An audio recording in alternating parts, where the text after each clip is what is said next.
মদিনার মানুষ কত ভাগ্যবান, মন চাইলে মদিনাতুল মুনাওয়ারায় চলে যায়।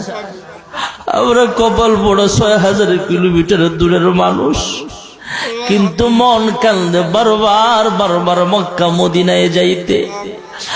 আল্লাহ, আমরা গরিব অসহায়, আমাদেরকে বারবার বারবার মক্কা মদিনায় যাওয়ার তৌফিক নসিব করে দাও। আমাদের সকলকে হজ্জে মাকবুল নসিব করিয়া দাও ইয়া রাব্বাল আলামিন, ইয়া আকরামাল আকরামিন।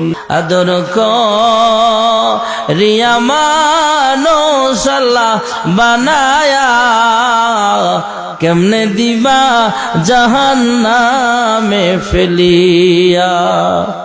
গুনার বোঝা মাথায় লয়া আমরা দেশ বিদেশে ঘুরি।